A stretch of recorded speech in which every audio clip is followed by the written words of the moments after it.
There is more high quality. Before I even start, this little video is called "The Death of Mainstream." I'm assuming that means like mainstream media. You feel me? Anything that has to do with like media. So movies, phones, computers, TV, all types of shit. Like technological advancement and how it's changed in I guess the last century or whatnot, or maybe even further. I don't know. Probably from when they even birthed. But yeah, man, let's get straight into this shit, man. Content available than ever before, and yet most people feel like there is something missing. There was once a time where it felt like we were all on the same wavelength when it came to entertainment and pop culture. Everything felt more impactful. Movies were bigger, music Damn. spread further, famous people were actually famous, awards meant something, and if there was a shocking story in the news, it was impossible to miss. It was much easier to have your finger on the pulse of pop culture, and it created this bond that we had together as strangers. And we took it for granted, because now that that bond is gone, the world of entertainment, music, movies, shows, social media feels oversaturated, confusing, and dull. I bet most of you can relate to this. Damn. He right. Right. As of late, I have been feeling like this social media shit has been like, draining as fuck. It's overwhelming as hell. And he's dead right about it being oversaturated. But I feel like life's going towards the internet anyway. Like, technology is the way right now. Like, if you want to make money, you do things on the internet. Like, if you sell something, you sell it where? The internet.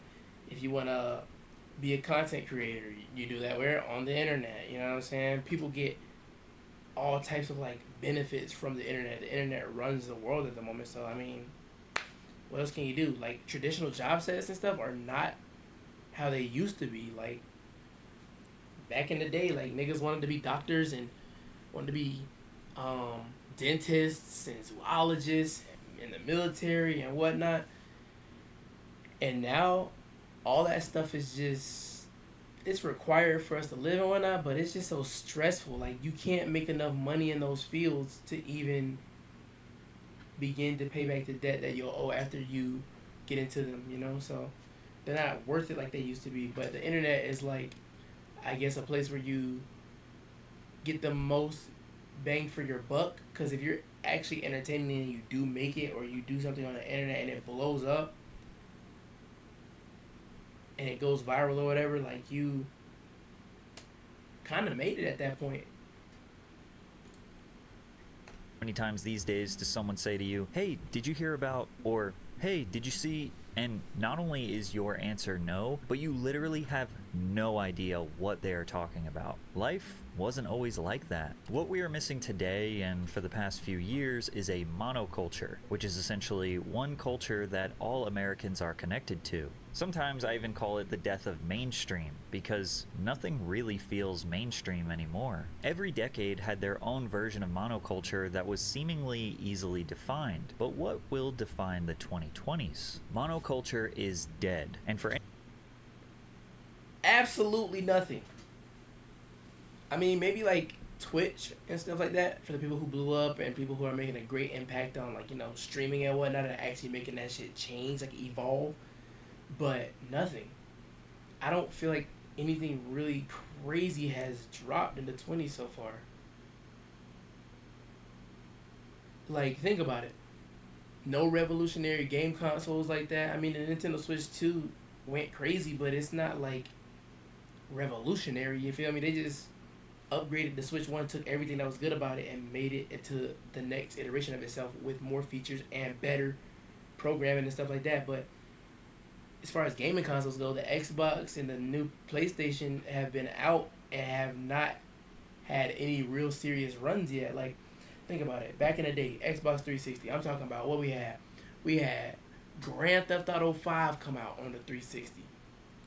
We had, and the PlayStation 3. We had Black Ops 1, 2, World at War. Like, we had 2K. Like, that's when everything was really becoming, like, crazy for gaming, right? And even with movies and stuff, before I felt like they started getting a little too, away from the original plot. Because a lot of the movies back in the earlier, like, in the teens, were still either they were either fresh and brand new, or they were going on they're like fifth or sixth maybe, especially like Fast and Furious, and now they just overdone it at this point. So, I mean, yeah, he's right.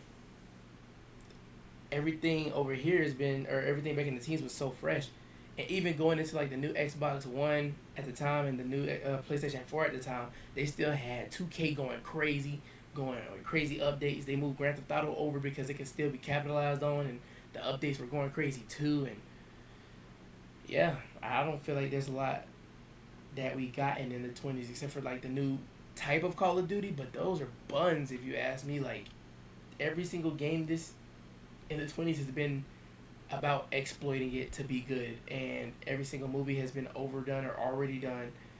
Content creation is oversaturated. Everybody's doing the same thing, so including me. I'm not gonna sit here and act like I'm not doing the same thing. Like, yeah, but shit's weird right now. Anyone watching this that's like a teenager or younger, it means nothing because they can't relate to that experience. But literally anyone older than that remembers their version of monoculture and probably misses it because it represents a much more simple time. Every generation before Gen Alpha had limited options for entertainment, and they thought it was a burden, flipping through TV channels saying, oh, there's nothing to watch. But now our options are infinite. 3.7 million YouTube videos uploaded every day, one streaming service with every song ever made, and 100,000 new songs being uploaded every day. Dozens of subscription services with thousands of movies and TV shows, a literal endless singular feed of short-form videos that one can spend hours without realizing the time has passed. And despite having access to all of this content, a lot of us feel bored and disconnected from each other. True. Well, today, bro, TV was... It was crazy when you weren't watching other people and you were just watching, like, TV. Like, bro, what have we come to, man? I want to talk about that feeling. That feeling like something is missing. I believe it is tied to the death of monoculture. So let's dive into how we got here, where it went wrong, and actually why some of you might consider it to be a good thing. Entertainment has always evolved based on the available technology. The easier it is to consume, the less impactful it is. Movie theater ticket sales had their all-time peak in the US in 1946. Damn. Over 90 million weekly admissions were reported, That was over 70 which means years that ago. about 60% of the US population went to go see a movie that year. Now, were movies objectively better in 1946? Absolutely not. There were just less of them, and less entertainment overall. The introduction of the television likely slowed down movie ticket sales, but opened up a whole new opportunity for entertainment. Cartoons, sitcoms, Hell and yeah, of course, love cartoons. ads. You've probably never heard of Spokio, Truthfinder, or been verified, but they've definitely heard of you. These are data brokers. Their entire business model is collecting your personal info and selling it to anyone willing to pay. They provide reports like this that have information about you, including your contact info, address, your relatives, and maybe even what car you drive. This stuff isn't just floating around by accident, it's being packaged, indexed, and sold legally right now. Data brokers are selling our private information without our consent. They make no attempt to stop scammers, spammers, or stalkers from buying it. The government does nothing to stop them. These data brokers are literally laughing all the way to the bank, probably paying off politicians, so this continues to remain legal. That's why I started using Aura, who's sponsoring this video. Aura finds the data brokers exposing your info and automatically sends opt-out requests to get it taken down. You don't alerts you if someone's trying to happen. Base fraud.com/Patrick. Get out of here. Missed it. Television has its limitations. You had to watch the show at the exact time it aired, or you missed it and had to wait for someone to tell you what happened the next day. Or even worse, you had to read this book called the TV Guide to figure out when they were going to air a rerun. Plus, there were only a few channels, so competition for attention was fierce, but that also meant that millions of people were watching the same thing at the same time. With most households operating on 9-to-5 work schedules, the only time carved out to entertain yourself was between 7 and 10. This was known as prime time, and that's when the few good shows were on. Families watched the same things together, and a new episode airing at 8 p.m. on a weeknight could dominate school hallways and office break rooms the next day. Worst case. Yo, bro, that's actually crazy to think about, because this shit making me feel ancient, like, for real. Think about it, bro. Like, when I was a kid, like, YouTube was becoming, nobody knew you could get paid off of it. I don't even think people were getting paid off of it yet, and people were just uploading like random things that fucking happened. Like, it's crazy to think about that, bro. That's like insane. And I do remember going to school and talking about like TV shows and other like random ass shit that we used to do or deal with. And then we didn't have phones to just text anybody. If I wanted to see the girl that I liked, bro, I had to wait till I got to school. That shit is crazy. Ah. Scenario, you could stay up for late night television where Letterman would catch you up on all your pop culture Bedtimes news. too. We were Well, you miss a connected lot of shows as going on humans, bed. kind of operating on the same wavelength, and the entertainment added to our humanity. That is, unless you were entirely disinterested from the few available shows and movies, then you had no other options, your life sucked, Go and you outside were and looking play. for other forms of entertainment like heroin. But at least Whoa. back then, it didn't have fentanyl in it. But the way people consumed movies and televisions stayed relatively the same for decades. By the 1970s, 95% of households had a TV in it. And then in the 80s and 90s, there was a massive uptick in available entertainment, like an entire TV channel dedicated to showing music videos, or an entire channel dedicated to showing cartoons. Yes. But even with more niche options, primetime shows still dominated pop culture, and Americans still felt a sense of togetherness through a somewhat limited availability. Is music not hitting the same anymore? Doesn't it feel like you used to have a connection with others based on a shared love for the same music? I'm gonna be real. I didn't even notice that because, like, realistically, I don't talk to enough people in my day to day life to even acknowledge the fact that music taste is so much different. And even if I do, like, when I talk to my brother, our music taste is kind of similar. So, like, we get to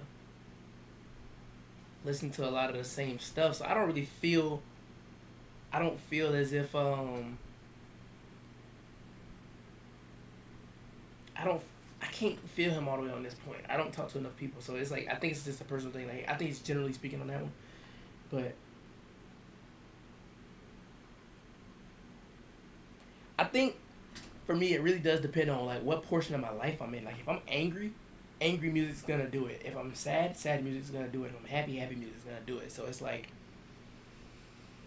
it's not hard to connect with the music. It's still good. It's just I'm not trying to connect with people over music. Well, music had a similar permeating connection to monoculture with a few key differences. For most of the 20th century, music was somewhat of a luxury. Today, for $15 a month, you can get access to every song ever made and 100,000 new ones uploaded daily. $15 used to get you one album, and you had to take your happy ass to a record store and physically buy it. And if the album was in high enough demand, they might not actually have it. And that seems like a dumb thing to say, have a but record in our player modern and culture, a entertainment is never not available to you. These stores often had a strong sense of community and served as a gathering place for music fans.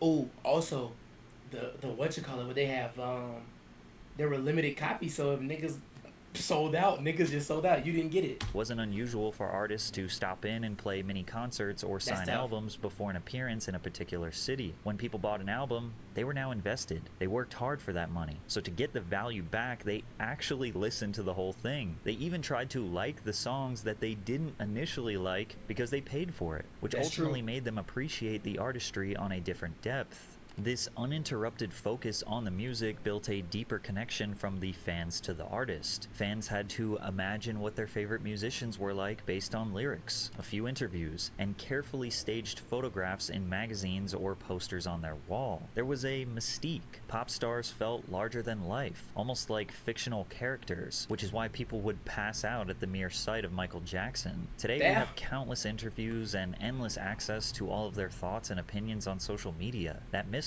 is gone. Artists are more accessible than ever, and because of that, I'll be real, bro. I can't stand Drake. Like, I don't know, man. It's just, I feel like the old Drake was hitting. The new Drake does still hit and bang and whatnot, but he's like trendy Drake. Does what pleases the people. And now he's gotten to a level where he don't even have to do what pleases the people. As long as he do something, they with it, you know? So, yeah. They feel less special. And since music was basically a luxury, most people didn't have tons of disposable income to buy every release they wanted to listen to. So they typically resorted to listening to the radio or watching MTV. You couldn't just search your favorite Guns N' Roses song and get that instant gratification. You had to turn on MTV and just wait for it to come on, but in the meantime, you were consuming tons of other good songs that made you a more well-rounded music listener. And that was the same predicament for everyone. So at school dances, parties, or clubs, everyone felt connected because the songs that were being played were the ones that everyone had the same access to. A lot of club DJs today still mostly play music from the 2010s. Don't forget the early 2000s and the 90s and the 80s, because I do go into certain places and still be hearing them bangers, you feel me? And a lot of people wonder why they aren't playing more modern music. Like, are we all crippled by nostalgia? Well, not necessarily, but when you play music from the 2010s, you can kind of guarantee that everyone in the club is going to know those songs. Also, due to the oversaturation, too. Like, let's be real. All the artists in the game that are not known are not bad. Like, the song I just played, this dude named Oliver, right? Oliver Francis. This motherfucker makes bangers. But his following isn't humongous. So, like, if I know he has bangers and he doesn't have the exposure, and plus his type of music's a little different, it's not gonna get played in the clubs unless we're at an Oliver concert, you feel me? Or he's at that club, you know what I'm saying? So it's like the oversaturation, there's just so many people and so much different type of music that we have to wait for something to catch traction.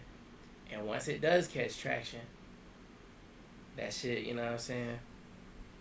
Today, everyone just listens to vastly different music. What's considered extremely popular and mainstream to you might literally not be considered extremely popular and mainstream to the person next to you. Today, Exactly. We have unlimited access to every song ever made. When a new song or album drops, it is just right there in your phone. You don't have to talk to anyone, don't have to buy it, don't have to wait. Most of the time, the artist is actually begging you to listen to it, or you accidentally found out about it. You didn't even want to discover it. Most people have resorted to just letting the algorithm decide what music to recommend to them because it's easier than doing all of the effort I just talked about before. Combine this lack of mono connectivity through music, requiring absolutely no effort to get access to the music, as well as artists not having the star power due to overexposure and surprise, music holds absolutely no value to the average casual listener.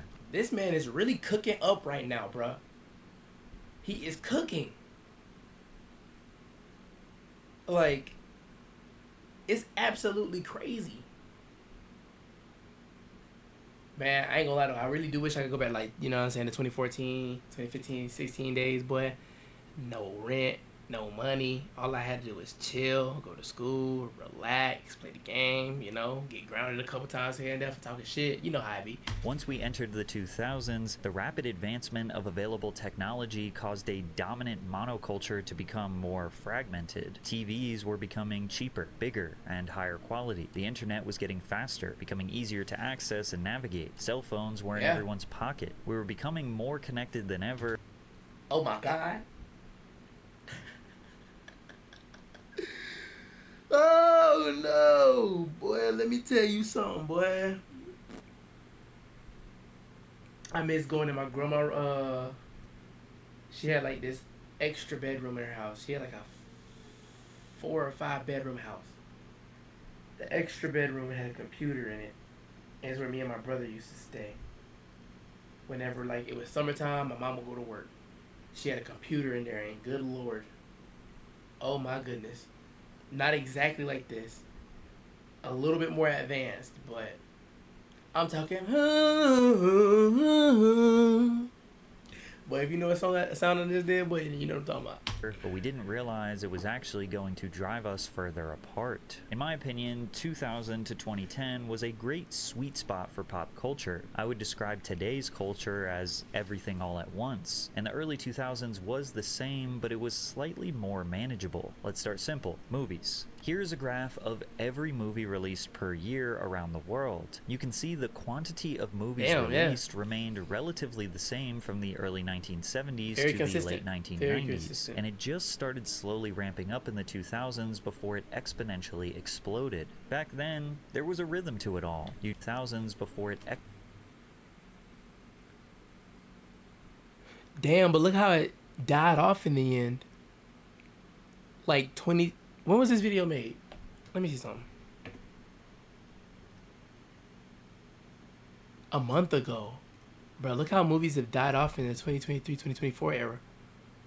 Fucking crazy. exponentially exploded. Back then, there was a rhythm to it all. You'd get 2 or 3 massive blockbusters every summer, movies like Spider-Man, Pirates of the Caribbean, or The Dark Knight, which dominated culture for weeks. As fall and winter rolled in, you'd see smaller budget, more experimental, or just simple films rise to the surface. Movies like Eternal Sunshine of the Spotless Mind, Little Miss Sunshine, Juno, and Requiem for a Dream. Everyone kind of knew what was coming and when it was coming, and that predictability created a shared sense of anticipation. Even smaller budget films had a shot at becoming massive, and the reason they had a shot was because people actually went to the theaters. Our last peak in movie theater ticket sales was in 2002 when 1.5 billion tickets were sold. But even if you didn't go to the theater, we had these really cool things called DVDs where you could buy the movie that you missed and watch it at home. And if you didn't want to commit to buying it, no worries. You could rent the film for a few bucks by going to this magical place called Blockbuster. This is like physical Netflix right here. This is tangible Netflix right here. I can't believe that they really finessed themselves on that deal. Netflix tried to, you know what I'm saying? And Blockbuster said, hell nah. And Blockbuster ended up busting their own block, you feel me? This is a store where you could essentially browse all of the movies that you didn't get the chance to see. You would actually talk to the employee who worked there, and they would give you a recommendation or tell you what everyone else is renting. Sometimes a movie was in such high demand that all of their copies would be rented, and you couldn't get it. Imagine that. Yeah. Imagine any form of entertainment being unavailable for you today. Scarcity created demand, and it made the film more exciting. It made you want to watch it more. Most of those crappy yet special early 2000s comedies were the perfect films to pick up at a Blockbuster, and people loved that place. The company earned $5 billion in revenue in 2004. The point is that you and everyone around you had this physical connection with the entertainment and was actively using their brain to choose what they wanted to consume. TV still had a somewhat similar rhythm in the 2000s. Primetime was still valuable airtime. I know travel was so boring back in the day. Imagine being on a flight with no in-flight Wi-Fi, no YouTube. You just sitting there. Like, I don't even know if they had the TVs on the back of the thing yet, and you can watch the movies on there. But oh my God, bro, a CD player probably was your best bet. Oh, bro, this shit is crazy. Like, to think about. I'm so glad I had it, bro. My first time flying was in 2018. I'm so glad that I had all these things available to keep me entertained on a flight, bro. Because let me tell you something about how boring a flight can be. Especially when you run out of, like, recharge, bro. I used to sleep on the plane and had to force myself to go back to sleep again. Because I ain't gonna lie, I didn't want to watch movies and stuff. I was like, let me see, I'm tired. I'll just go to bed. Wake up, still on the flight. Like, fuck, I just go to sleep again. Wake up 30 minutes later, still on the flight. Like, damn.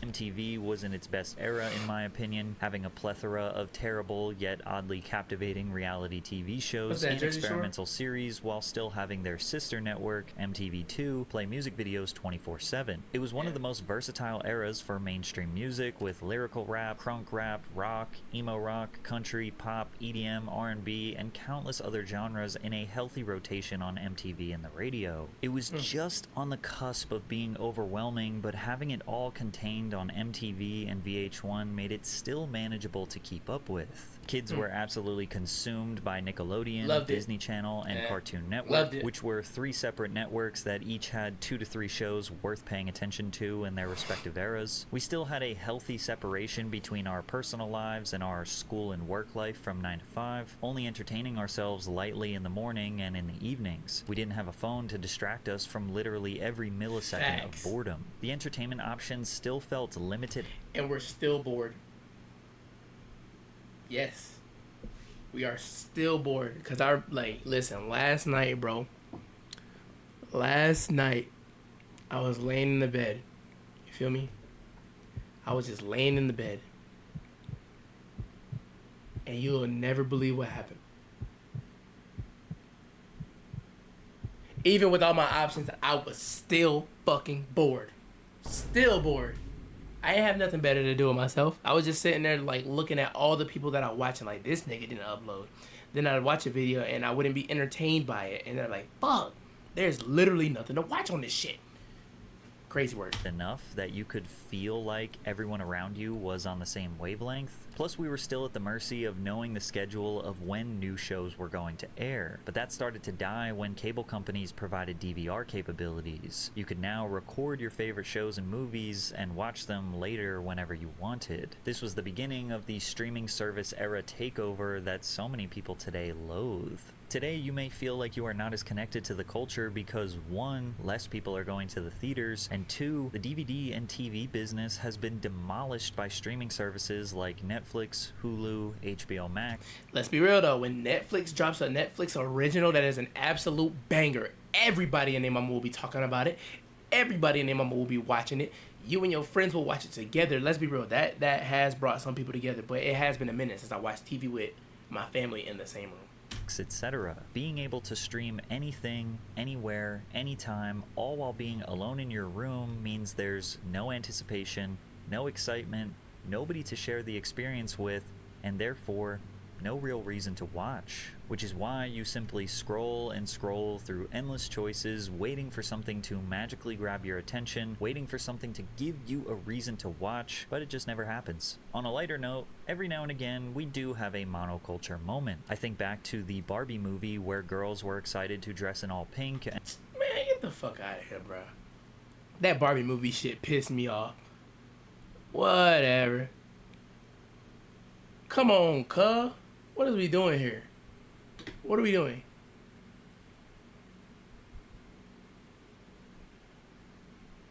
Internet, what are we doing, bro? What are we doing? All I did was exit an application and you just went down.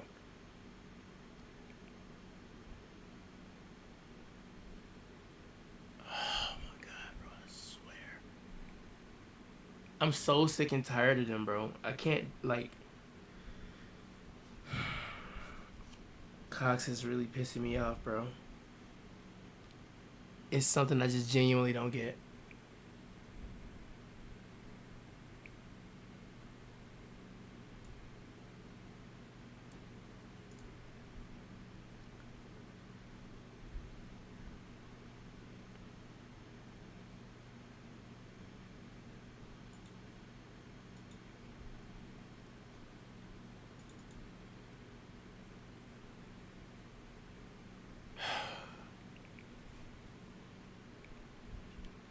Shit is being fucking dumb is what it's doing, bro. Like, how do I tell you? and drag their boyfriends to the theaters, only Yeah, for the wanna guys drug me to in there. immediately after drag their girls to see Oppenheimer, where I'm assuming many of them fell asleep. I think back to Squid Games, where it felt like everyone and their mother was blindsided by this dystopian critique of capitalism disguised as a game show. Crazy as far part as is, films go, that shit was it already feels out. like it's only every couple of years where there is a moment that we are all in sync, when it Yeah. used to be literally all Every year, day, every yeah. year. I can't even remember the last time music had a monoculture moment. I mean, sure, radio is still kind of relevant. TikTok made popular songs more popular, but there's so much music all over the place all the time that I don't even know what anybody's listening to anymore. For TV, Yellowstone, Severance, White Lotus, Love Island, I mean, they are extremely popular, but can we say everyone is watching those shows? Fuck no, that Will shit those whack, bro. shows define No. this era? I No. bet there are a ton of you watching that are like, I didn't watch a single one of those shows. The irony Yeah. of it all is that the death of a unified culture everyone seems to be feeling came with our pursuit to be more connected than ever before. Because the adaptation of the internet and social media into our everyday lives was the nail in the coffin for monoculture. By the turn of the century, everyone with extra cash had a computer somewhere in the house. Yep. Our parents were using them to basically replace what the newspaper did for decades. As the desktops and internet connection got faster, we looked at forums, chatted through AOL Instant Messenger, Damn, played simple blogs. flash games on Newgrounds, and even bid on random antiques from eBay. Being connected to random people all over the world was beautiful. You were no longer limited to the thoughts, beliefs, and interests of those in your geographical location. The internet Hey, listen. I think the one big blessing of the internet is connecting all the people around the world. Because let me tell you something. If I grew up in the 70s and Sally Mae from down the street was my crush, and I had never ever seen different types of beautiful women before, like, I would be frustrated and flustered. But it is a curse at the same time. Lust is a terrible thing, bro. Like, you will end up meeting people and being like, damn, I fuck with this girl, I fuck with that girl, I fuck with this girl, I fuck with that girl. Like, and trying to be a good guy, you feel me? It's hard, you know. Very tempting world, you know. Very trying times, and let's be real, ladies be putting themselves out there. There are more women in the world than there are men.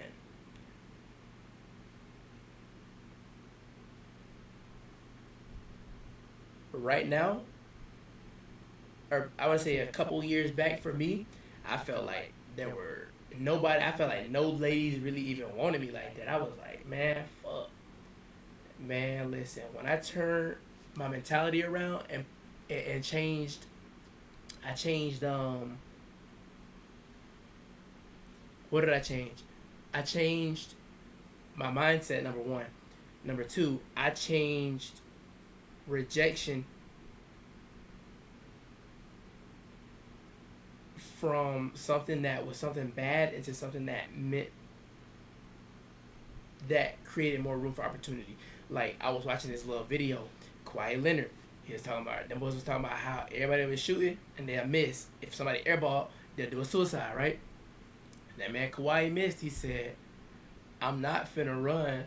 It's part of the game. And I was like, rejection is a part of the game. While I was in Alaska, bro, I set myself up. I talked to all the girls I could and got rejected a lot, right?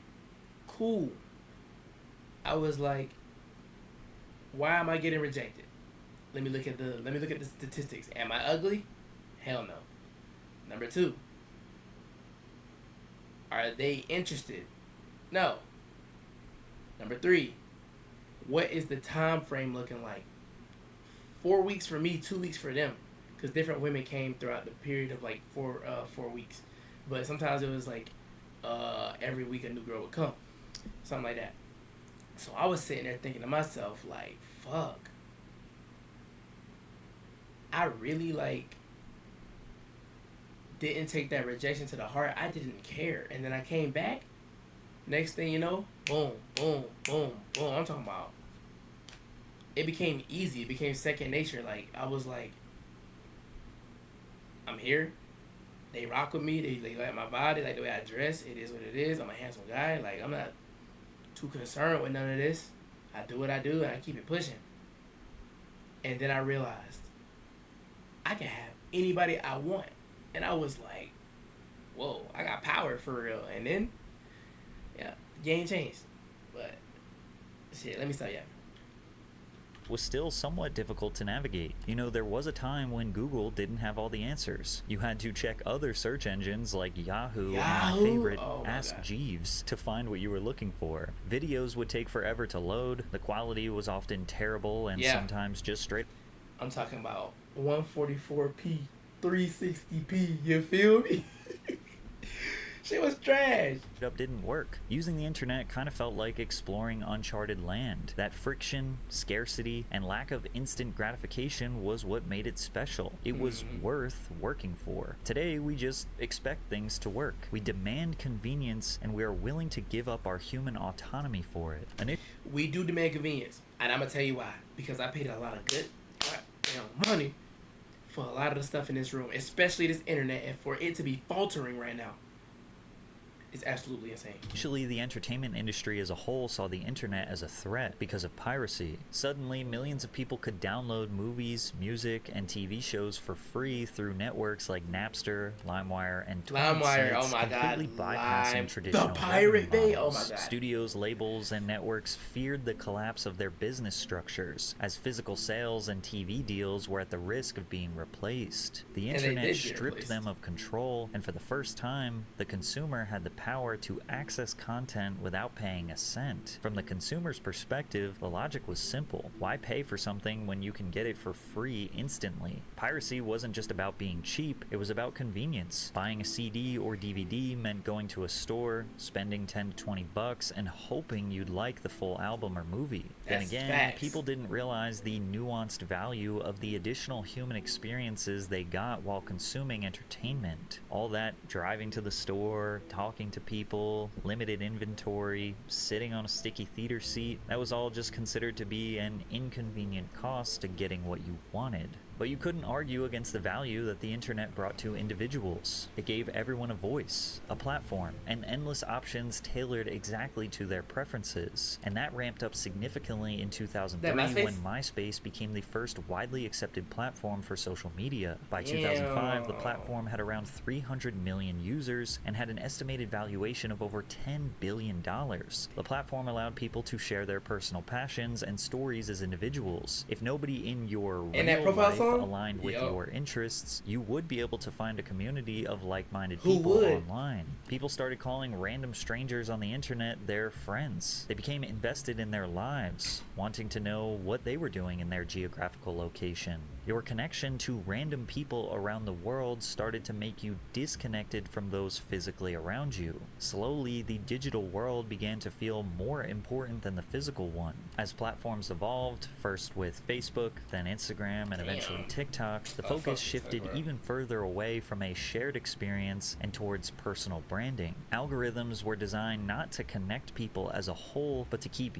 you personally engaged, feeding you content you already agreed with or found entertaining. The internet became less of a town square and more of an echo chamber, reflecting only your own tastes, beliefs, and biases back at you, so you wouldn't click off the app. Social media stopped being about community and became a stage where everyone was the main character of their own story. It made individuals feel more powerful than ever, which could be considered a good thing, but it also created a cultural landscape more narcissistic, divisive, and isolated than any era in history. So the reason why movies, TV, YouTube, social media, and literally all other forms of entertainment don't feel the same is a combination of really complicated nuances. However, with a shift in mentality, you could look at all of this as a good thing. If you are a strong-minded individual, introverted, or just someone who doesn't really care about a sense of community and those around you, you are in the golden ages. For decades, if you didn't fit into the narrow lens of what the mainstream deemed valuable, if you didn't like the biggest pop star, or wear the right clothes, or relate to the 5 TV shows everyone else watched, you were invisible. You had nowhere to go. You were the weird kid. That's weird because, like, that transition, like, from then till now is so crazy. Yeah. I don't want to say I definitely wasn't the weird kid, but, like, I fit in with everybody, but I fit in with everybody to an extent where I didn't fit in with just anybody, which was it was such a weird place to be in. I had nothing in common with anybody. I was just cool and friendly, so people fuck with me for that. So I ain't know where I belonged. Quiet one, the one who didn't belong. But now the internet gives you infinite options to find belonging. And literally any interest you may have, no matter how unique it is, chances are there is a niche community where someone like you isn't just accepted, you're celebrated. Do you like wolves eating watermelons? So do 61,000 other people. Do you like stapling bread to trees? So do 335,000 other people. Today, a girl who was once mocked in school for drawing anime characters in her notebook can become a full-time artist with a fan base of thousands or millions. That's true. A kid who was laughed at for making weird songs on his cracked BandLab app can go viral on TikTok and then chart on the Spotify Viral 50. A filmmaker with no connections and no budget can put their short film on YouTube and have it resonate with millions of people around the world. These stories were impossible in the monoculture era because the gatekeepers decided what was and what wasn't. Before the internet, independence was next to impossible. possible, and today the gatekeepers have less power than ever. So maybe entertainment feels more chaotic, more overwhelming, and less special. Maybe we are no longer all connected under a simple, easy to navigate monoculture, but there is more opportunity than ever for a small independent creator to get a taste of that success. And for consumers, if you know what your interests are and do not let algorithms decide what you want to watch, and are willing to do the tedious task to actively get outside of the echo chamber that these algorithms are trying to hold you in, and find that one quality YouTuber or that one underrated Hulu series, then you are probably completely fine with today's entertainment climate. Build your own world. Who cares about community? This is your life. Now, I personally go back and forth on my feelings towards the death of monoculture. I don't personally feel drowned out in content. Since I have terrible movie and TV taste, I will watch just about anything as long as there is a decent premise for the plot. As far as music goes, I am totally willing to put in the grind to find my new favorite artist, and I'm actually one of those annoying people who kind of starts to dislike someone when they get more famous. So That's I actively look for underrated talent, and Spotify and social media makes that a million times easier and more convenient. But at the same time, I do miss that sense of monoculture. I play a lot of golf, and when I meet new people, I've had countless conversations that lead nowhere because we have absolutely nothing in common due to... But that sounds like dating right now. A lot of people are so stuck and sucked into their phones that nobody has their... Like, they don't have any opinion on anything except for, like, what Glorilla did last, or, like, what Steph Curry's doing in the league, or like stuff like that. being stuck More worried about other people's shit than their own life. in totally different algorithmic echo chambers. Sometimes the golfers don't even watch golf. So I'm just like, how's the weather? And obviously I'm a creator, so I'm benefiting from a system that was created for me to succeed. And because of my feelings going back and forth, my channel is somewhat a reflection of the lack of and yearning for an entertainment monoculture. My YouTube channel is kind of like a 2000s MTV inspired hodgepodge of modern pop culture. Firstly, I'm reliable, posting every Monday at 3:15 p.m. Eastern Standard Time. And every week we talk about something pop culture related. Sometimes it's music, sometimes it's film, sometimes it's internet personalities, sometimes it's a comedian, action sports star, politics. Whoa, Roby, hold on. He got some bangers I just saw.